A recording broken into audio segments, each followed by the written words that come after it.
When Rowan Hale bought the old timber cabin at the edge of Blackridge Valley, the locals called it a mistake. The winters there weren't just cold, they were brutal. Snow buried trucks up to their mirrors. Wind screamed down from the granite cliffs like it had something personal against human beings.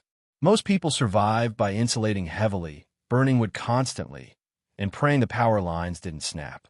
Rowan had a different idea.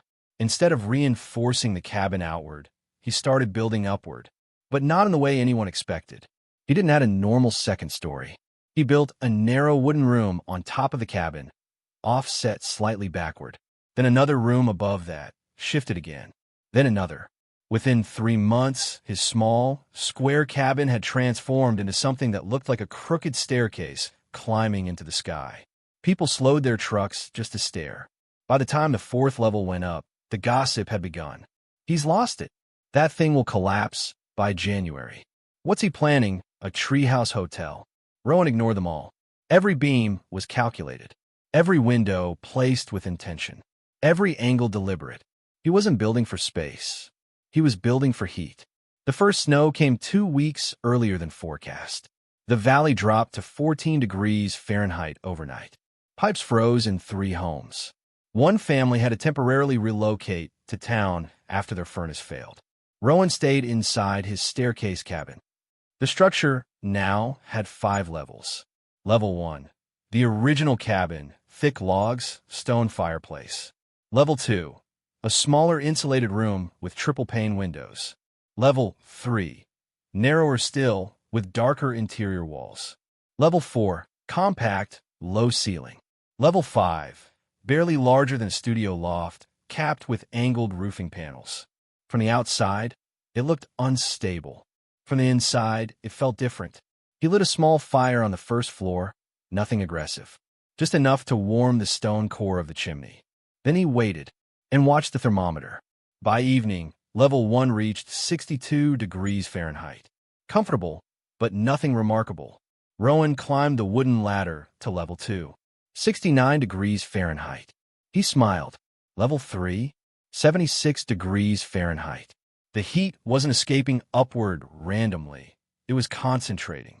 Each room had a slightly lower ceiling height and tighter volume than the one below it. Warm air rose naturally, but instead of dispersing into a large attic space, it entered a progressively smaller chamber. Compression, retention, amplification. By the time he reached level 5, the thermometer read 89 degrees Fahrenheit. Without additional heating. No electric heaters. No forced air. Just physics. Outside, the temperature had dropped to 9 degrees Fahrenheit. At 2:17 a.m., the entire valley went dark. A transformer had blown near the highway, and with the storm intensifying, repair crews wouldn't arrive until morning, if the roads were even passable. In most homes, electric backup systems shut down within hours. Space heaters died. Thermostats went blank. Silence replaced the low mechanical hum people depended on. Rowan woke to the sound of wind hammering the upper panels of his structure. He didn't panic. He checked the thermometer on level 1. 58 degrees Fahrenheit. Still safe. He added 2 small logs to the fireplace, not to fight the cold, but to sustain the thermal climb. Then he did something unexpected. He went upstairs. Level 2, 66 degrees Fahrenheit. Level 3, 73 degrees Fahrenheit. Level 4, 81 degrees Fahrenheit. Level 5, 94 degrees Fahrenheit. Outside, it was -3 degrees Fahrenheit. The storm roared against the structure, but the compact upper chamber felt like a contained pocket of summer. The smaller volume trapped the rising heat faster than it could escape. The angled roof panels reduced wind drag. The offset design prevented direct vertical heat loss. The staircase wasn't decorative. It was strategic. Rowan sat in the top room with nothing but a lantern and a notebook, listening to the wind fail against simple thermodynamics. For the first time since moving to Blackridge Valley, he felt ahead of winter, not beneath it. By sunrise, 3 neighbors had frozen pipes. One had cracked drywall from expanding ice. Another family had abandoned their house temporarily and driven into town. When the power finally returned at noon, People stepped outside to assess the damage. That's when they noticed something strange. No smoke poured from Rowan's chimney. No generator hummed outside. Yet frost had melted in a clean vertical line along the side of his stepped structure, highest near the top, tapering downward. By afternoon, two neighbors walked over. They expected to see emergency heaters. Instead, they found Rowan drinking coffee on level 3 in a light sweater. "Your furnace running on backup?" one asked. Rowan shook his head. "Just a small fire downstairs." They stared. He invited them up. By the time they reached level 5, one of them removed his coat. "Feels like Florida up here," the other muttered. Rowan finally explained. "Heat rises," he said, "but most houses give it space to disappear. I gave it less space every step of the way." Silence followed. Outside, the valley still shivered in single digits. Inside, the warmest room in Blackridge Valley sat 5 levels above a single fireplace. They had laughed when he built it. They stopped laughing that morning. Word spread faster than the snow melted. By the end of the week, 4 trucks were parked outside Rowan's cabin. Neighbors who once joked about his wooden staircase experiment now stood in boots and heavy coats, waiting for a tour. Rowan didn't advertise. He didn't boast. He simply opened the door. Level 1 felt like any well-built cabin, solid, grounded, warm near the stone fireplace. But as visitors climbed higher, their expressions changed. Level 2 felt comfortable. Level 3 felt noticeably warmer. By level 4, jackets came off. At level 5, someone always said the same thing. "This doesn't make sense." Rowan would calmly respond, "It does. We've just been building the wrong shape for centuries." He explained how traditional homes fight heat loss with insulation and force. Thicker walls, stronger furnaces, higher energy bills. He chose geometry instead. The upward offset rooms reduced vertical convection escape. Smaller ceiling volumes intensified heat concentration. Each level functioned like a thermal chamber, not just a floor. No fancy equipment, no technology, just physics most people forgot to use. 2 weeks later, a contractor from town drove out personally. His name was Mark Ellison, known in the valley for building oversized luxury cabins with cathedral ceilings and panoramic glass walls. He circled Rowan's structure slowly. "You're losing resale value with that design," Mark said bluntly. "I didn't build it to sell," Rowan replied. Mark asked to measure temperatures himself. They climbed with a digital thermal reader. Level 1, 61 degrees Fahrenheit. Level 2, 68 degrees Fahrenheit. Level 3, 75 degrees Fahrenheit. Level 4, 83 degrees Fahrenheit. Level 5, 98 degrees Fahrenheit. Mark checked the device twice. "Your upper delta is nearly 15 degrees per level." Rowan nodded. "And fuel consumption? Less than half of what I used last winter." That was the moment the contractor stopped criticizing and started calculating. Because if Rowan was right, it meant something uncomfortable. The industry had prioritized aesthetics over efficiency, and a man in a remote valley had quietly outperformed modern design with stacked rectangles. In late January, a deeper freeze arrived. Temperatures dropped to minus 18 degrees Fahrenheit overnight. The valley school closed. Fuel deliveries were delayed. Propane tanks strained under demand. This time, people were watching Rowan's cabin closely. He reduced his fire to an even smaller burn, testing limits. By midnight, level 1, 54 degrees Fahrenheit. Level 2, 62 degrees Fahrenheit. Level 3, 70 degrees Fahrenheit. Level 4, 79 degrees Fahrenheit. Level 5, 93 degrees Fahrenheit. The gradient held. What changed wasn't just temperature. It was silence. No furnace kicking on. No generator sputtering. No mechanical struggle.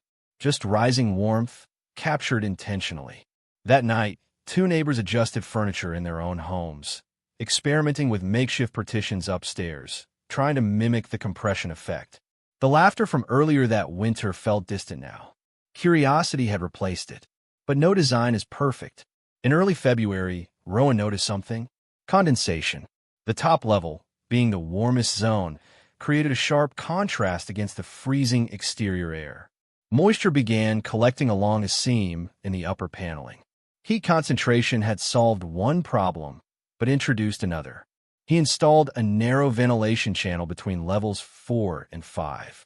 Not enough to dissipate warmth, but enough to regulate humidity. Within 2 days, the issue stabilized. Visitors never knew there had been a flaw, but Rowan did, and that mattered, because innovation isn't about being right once. It's about adjusting before failure happens. By March, 3 homeowners had begun sketching additions. Not identical copies, but smaller vertical chambers above existing structures. Mark Ellison returned with blueprints of his own. Step thermal loft, he called it. Rowan didn't patent anything. He didn't name the concept. He simply shared what he had learned. At the town diner one evening, someone joked again about the staircase cabin. But this time, it wasn't mockery. It was recognition. The valley had spent decades fighting winter with force. One man changed the fight with shape. And as snow slowly melted from the cliffs above Blackridge Valley, something else shifted too. The idea that bigger was better. Sometimes smaller, stacked carefully, was stronger. When spring finally softened Blackridge Valley, Rowan didn't dismantle a single thing. Instead, he measured.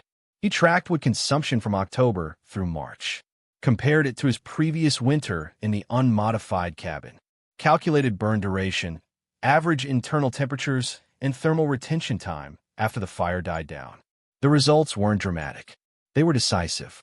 Wood usage had dropped by 47%. Heat retention time had nearly doubled, and the top 2 levels maintained livable temperatures for hours after the fire reduced to embers. He logged everything in a plain notebook, not for attention, for proof, because winter would come again, and next time it would test him harder. By June, something unexpected happened. The staircase design worked in reverse. During the day, sunlight hit the upper panels first. The angled roofing reflected a portion of it, but some warmth entered level 5. Instead of overheating the cabin, convection slowly distributed that warmth downward during cooler nights. Rowan adjusted window placements slightly, adding cross-ventilation ports in level 3 and level 4. The structure began behaving like a passive climate system. Warmth moved upward in winter. Air cycled intelligently in summer. The same geometry that intensified heat now managed airflow. Neighbors who had once questioned structural stability now asked about airflow ratios. Rowan noticed something else too. People weren't laughing anymore. They were listening. In late July, a regional outdoor living magazine contacted him. Someone from town had submitted photos. The editor arrived expecting a quirky off-grid curiosity piece. Instead, she found data sheets, thermal logs, and diagrams sketched by hand. "You're not just building vertically," she said. "You're controlling air volume." Rowan nodded. "Most houses are shaped for appearance. I shaped mine for movement." The article published in early September under the headline, "The Cabin That Climbs, a Simpler Way to Beat Winter." Within weeks, emails began arriving. Montana, Colorado, northern Maine. People living in cold climates asking the same question. Does it really get warmer every level? Rowan sent them his numbers, not promises. The first full replica wasn't in Blackridge Valley. It was in Idaho. A retired engineer built a 5-tier variation using Rowan's principles. Smaller ceiling heights, staggered layout, contained thermal chambers. That winter, he reported similar results. An average 12 to 16 degrees Fahrenheit increase per level. Lower fuel dependency. Minimal mechanical assistance. The concept wasn't a fluke. It was scalable. Back in the valley, Mark Ellison officially redesigned one of his luxury cabin projects. Instead of a single grand cathedral ceiling, he proposed tiered interior volumes. Clients hesitated. Then winter hit again, and Rowan's cabin once more became the warmest building on the ridge. The following January, temperatures plunged to minus 22 degrees Fahrenheit, colder than the previous year, colder than most remembered. Rowan lit the same small fire, climbed the same wooden ladder. Level 1, 55 degrees Fahrenheit. Level 2, 63 degrees Fahrenheit. Level 3, 71 degrees Fahrenheit. Level 4, 80 degrees Fahrenheit. Level 5, 96 degrees Fahrenheit. Outside, wind scraped ice across the valley like sandpaper. Inside, heat rose calmly, obedient to shape. That night, no one in Blackridge Valley laughed. Instead, porch lights flicked on one by one as neighbors glanced toward the stepped silhouette against the snow. What had once looked unstable now looked intentional. What had once looked strange now looked intelligent. And Rowan Hale, who never argued, never boasted, never defended himself, had proven something quietly powerful. Sometimes innovation doesn't roar. It stacks, one level at a time. In early February, Rowan received a letter with an official seal. The State Energy Efficiency Council wanted him to present his vertical thermal compression concept at their annual winter summit. He read the letter twice. He wasn't an engineer by degree. He wasn't a professor. He was a man who studied airflow in a cold valley and built accordingly. Still, he agreed, because the data spoke clearly. And winter was universal. The conference hall in Denver felt warmer than his cabin's 5th level, but for different reasons. Stage lights, heated floors, hundreds of professionals in tailored coats and polished shoes. Rowan stood beside a large projection of his step cabin. He didn't use flashy slides. He showed temperature logs, fuel comparisons, humidity corrections. He explained thermal volume reduction per level, convection capture, progressive chamber containment. One engineer raised a hand. Why hasn't this been mainstream before? Rowan answered simply, because we like tall ceilings more than warm rooms. The audience laughed. But this time, it wasn't mockery. It was recognition. Not everyone applauded. A few architects criticized aesthetic limitations. Developers argued buyers preferred open-concept living. A heating manufacturer quietly suggested his concept threatened mechanical dependency models. Rowan didn't argue. He acknowledged trade-offs. Design is always compromise, he said. I chose efficiency over appearance. Others may not. But outside the conference hall, 3 young builders asked for copies of his notes. A sustainability researcher requested collaboration. A rural housing nonprofit asked if the design could reduce heating costs in low-income mountain communities. The resistance was louder in the room. The momentum was stronger outside it. That spring, Rowan returned to Blackridge Valley with an idea. Instead of individual copies, what if they built one communal step structure, a shared warming lodge for emergencies? The town council hesitated. Budget concerns, building codes, unfamiliar design approvals. But winter memory was still fresh. They approved a scaled version, 4 stacked chambers above a reinforced stone base. Construction began in late summer. Neighbors who once joked now volunteered. Mark Ellison oversaw structural compliance. Teenagers helped sand beams. By October, the valley had something new, a public building shaped like a rising staircase against the tree line. In December, a record-breaking cold front arrived, minus 27 degrees Fahrenheit. Winds exceeding 40 miles per hour. 2 roads closed. This time, the communal lodge lit its central fire before sunset. Families gathered. Elderly residents who feared frozen furnaces came early. Children climbed from level to level, laughing at the temperature difference as they ascended. By midnight, base level, 52 degrees Fahrenheit. Second level, 61 degrees Fahrenheit.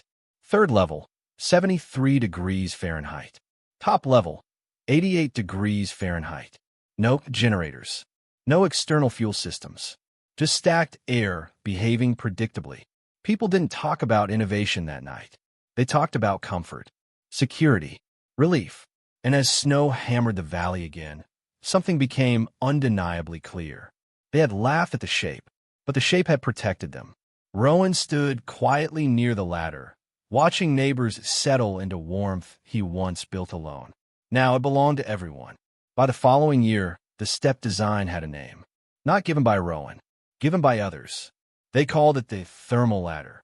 Builders in cold regions began experimenting with versions adapted to local codes. Some used steel frames. Others used timber. A few incorporated insulated glass panels with controlled vent channels between levels. But the core principle remained untouched. Reduce vertical air volume progressively. Let heat rise with purpose. Contain it. Enhance it. Rowan never trademarked the idea. He published his notes online for free. Because the concept wasn't invention in the traditional sense. It was observation applied without ego.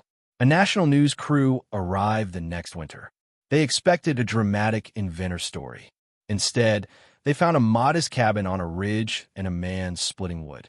"Did you expect this to become a movement?" the reporter asked. "No," Rowan said. "I expected winter." They filmed the climb from level 1 to level 5, capturing the visible frost outside the windows and the rising warmth inside. The segment aired with a simple conclusion. Sometimes the solution isn't stronger machinery. Sometimes it's smarter structure. After the broadcast, inquiries multiplied.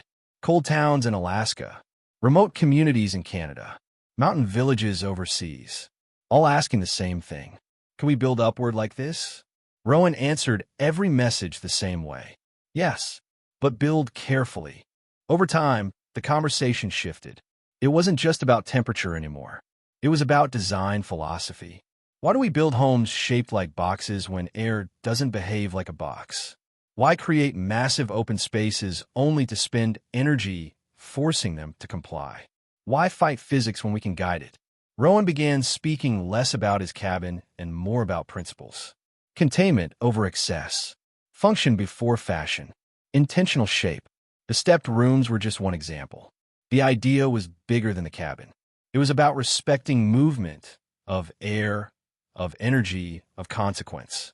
Years later, on a calm January night, Rowan sat once again on level 5. The thermometer read 94 degrees Fahrenheit. Below him, the valley lights flickered gently in the snow. Several homes now featured subtle, stepped additions. Not dramatic towers, but thoughtful vertical chambers built with purpose. The communal lodge had become a tradition. On the coldest nights, families still gathered there, even when they didn't need to. Not because they were afraid, but because warmth shared feels different than warmth alone. The wind pressed against the upper panels softly. No longer an enemy, just weather. Rowan closed his notebook, now thick with years of data and sketches. He had proven his point long ago, but proof was never the goal. They laughed when he built rooms like stairs over his cabin. They said it looked unstable, strange, impractical. But winter doesn't judge appearance. It measures performance, and performance is shaped by intention. One small fire, 5 stacked rooms, 15 degrees warmer each level. What began as curiosity became community. What began as mockery became method. And in a valley once defined by how hard winter could hit, a simple rising structure changed how people endured it.